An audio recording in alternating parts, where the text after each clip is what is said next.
మీకు చాలామంది వస్తారు.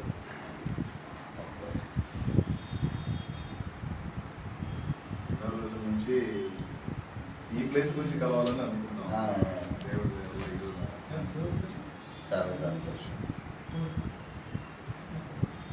తండ్రి సన్నిధి మినిస్ట్రీస్ స్థాపకులు, నా ప్రియమైన తమ్ముడు, సహదాసుడు, సత్య సంబంధి, సేవలో నాకెంతో గొప్ప ప్రోత్సాహం అయినటువంటి పాస్టర్ షాలెం రాజు గారు, మరి central church office, Ophir ministries international central ఆఫీస్కి వచ్చి ఇలాగ తమ సంఘీభావము, సహకారం ప్రకటించడం చాలా గొప్ప ఆశీర్వాదకరమైన సంగతి. దేవుడిని ఎంతగానో స్తుతిస్తూ ఉన్నాను.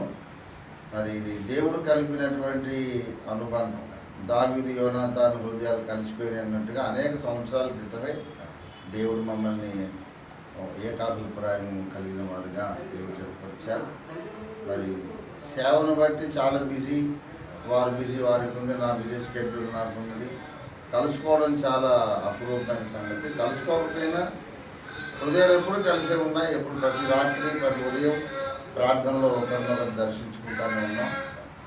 ఇవాళ చాలా సంతోషకరమైన సంగతి. తమ్ముడు, welcome to the central church office. God bless you. Thank you for visiting మీ.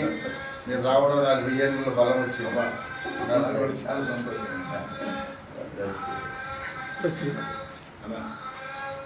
మాట చెప్పండి. ఏముందన్నా, దాదాపు 2006-7 సంవత్సరాల టైంలో ఉపవాస ప్రార్థనలో నేను ఉన్నప్పుడు దేవుడు నాకు చూపించినటువంటి ఒక మంచి పాత్ర ఫిరన్న. నేను బాప్తిస్మం పొందింది ఏసన్న గారి దగ్గర. తర్వాత నేను ఎదిగింది డబ్ల్యూఎఫ్సి మినిస్ట్రీస్ అని చెప్పని హైదరాబాద్ పాత బస్తీ. తర్వాత ఈ దైవజనుల మీద నాకు మంచి అభిప్రాయం, క్రమం ఉండేది.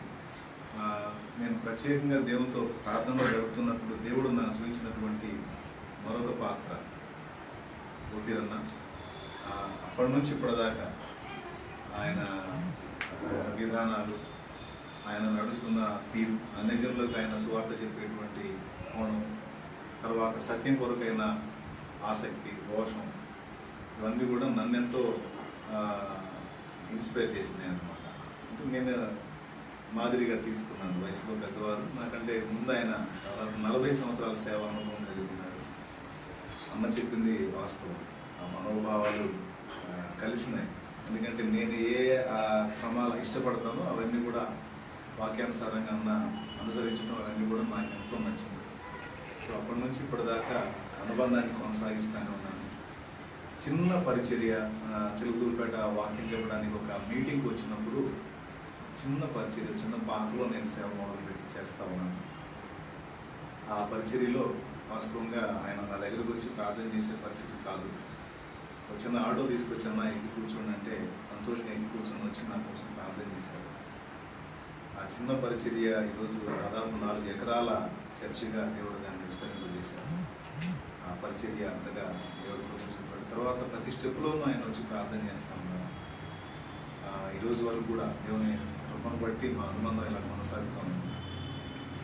ఇంకా ముందు కాలం కూడా నేనున్నంత వరకు, ఆయన ఉన్నంత వరకు, ఒకవేళ దేవుని చిత్తమై మాకు పిలుపు వచ్చి మేము వెళ్ళినా, అన్న ఆత్మీయంగా అన్న దగ్గర ఎదిగిన బిడ్డలు కావచ్చు, నా బిడ్డలు కావచ్చు, అనుబంధంగా అలానే కొనసాగుతూ ఉంటుంది. ఎవరైనా అనుకున్నా, ఇది చెప్పుకున్నా, మా ఇద్దరి మధ్య ఉన్న అనుబంధం మాత్రం ఇక్కడ అక్కడ కూడా విడదీయలేదు.